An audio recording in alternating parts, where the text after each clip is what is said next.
네, 4월 15일 월요일 기도를 돕는 그 사랑 매일 묵상 시작하겠습니다. 매주 월요일은 팀 켈러의 기도를 좀 알아보는 기도의 원리를 좀 배우는 시간입니다.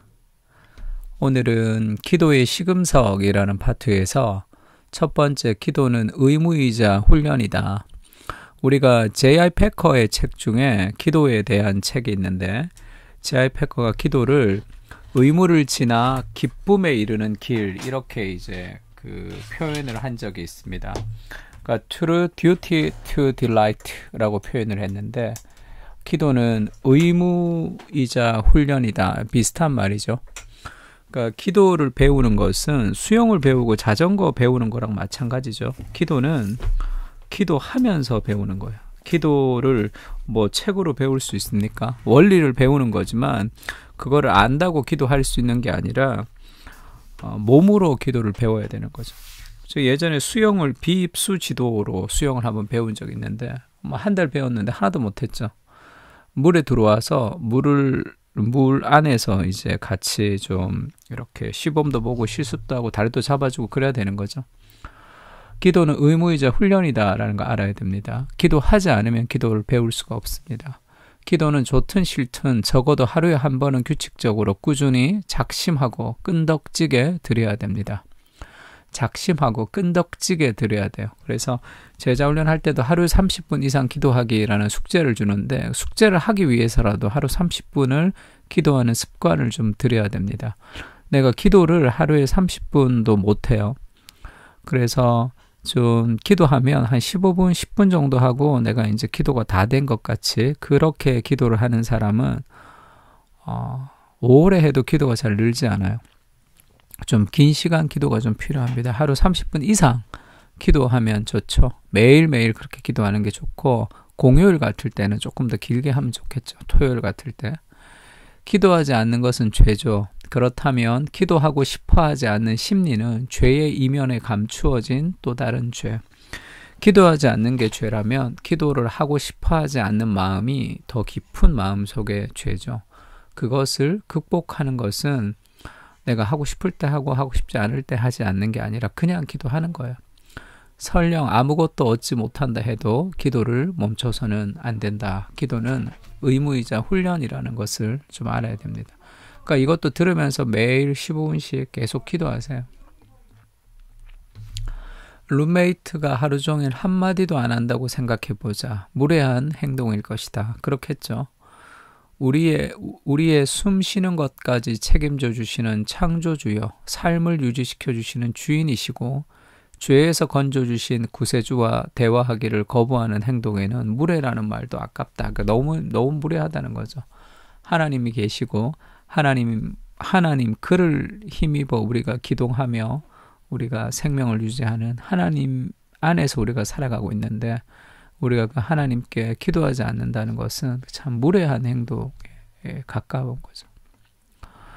그래서 바울은 로마서 15장 30절에 형제들아 내가 우리 주 예수 그리스도와 성령의 사랑으로 말미암아 너희를 권하는데 너희 기도에 나와 힘을 같이 하여 이렇게 얘기하죠. 기도는 힘써 기도하는 겁니다.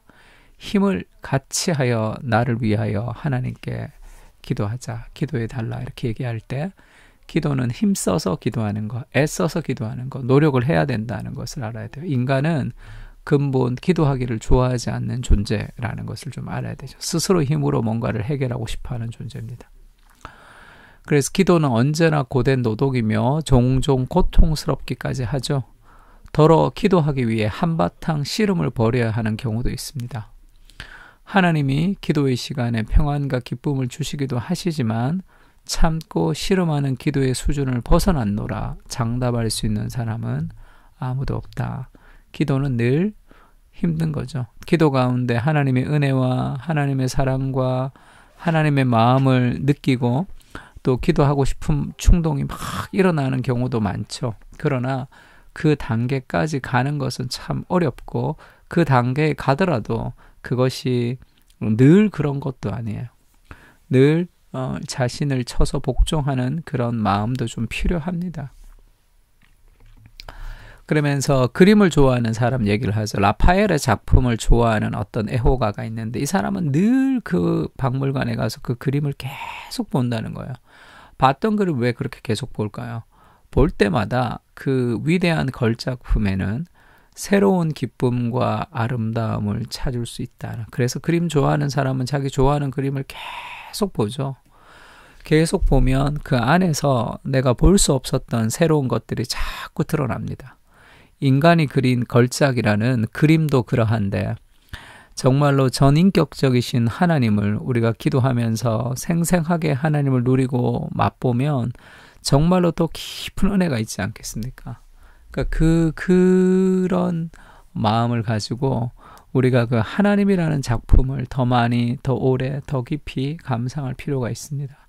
그래서 기도를 할 때 말씀을 읽으면서 기도하는 것도 좋고 우리가 이제 책을 읽으면서 기도하는 것도 도움이 많이 됩니다.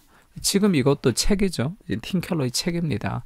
지금 이 구절을 읽었다면 라파엘의 작품을 좋아하는 애호가가 늘 와서 감상하고 그것을 볼 때마다 새로운 기쁨과 아름다움을 찾을 수 있는 것처럼 하나님을 더 깊이 묵상해야 된다. 그러면 하나님, 라파엘의 작품을 묵상하듯이 그 사람들도 그 깊은 아름다움을 느끼는데 하나님을 더 깊이 묵상할 수 있게 주님 도와주십시오.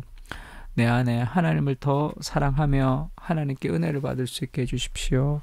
그렇게 이제 기도하는 거죠. 기도하고 또 말씀을 펼쳐서 그 하나님의 그 속성, 그 하나님의 성품을 우리가 기억하면서 그렇게 그 말씀을 가지고 또 기도를 하는 거죠.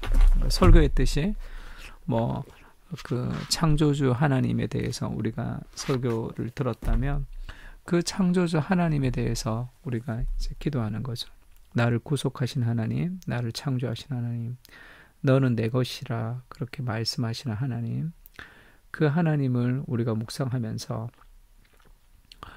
기도로 나아가는 거죠. 그렇게 말씀을 묵상하면서 기도하는 것도 좋고 꾸준히 기도할 때 우리 삶 속에서 기도가 더 깊어집니다. 야곱아, 너를 창조하신 여호와께서 지금 말씀하시느니라. 이스라엘아, 너를 지으시니가 말씀하시느니라. 너는 두려워하지 말라. 내가 너를 구속하였고 내가 너를 지명하여 불렀나니 너는 내 것이라. 그러면 이 구절을 가지고 묵상하는 거죠. 나는 하나님의 것입니다. 하나님이 내 인생을 붙들고 계심으로 내가 두려워하지 않습니다. 그렇게 기도하는 거죠. 말씀을 가지고 기도할수록 하나님의 마음을 더 깊이 우리가 느낄 수도 있습니다. 기도는 의무를 지나 기쁨으로 나아가는 길입니다. 힘든 과정을 포기하지 않고 걸어가게 하시고 기도를 통해 하나님을 더 깊이 경험할 수 있도록 은혜를 부어주시옵소서. 기도는 기도함으로 배울 수 있습니다.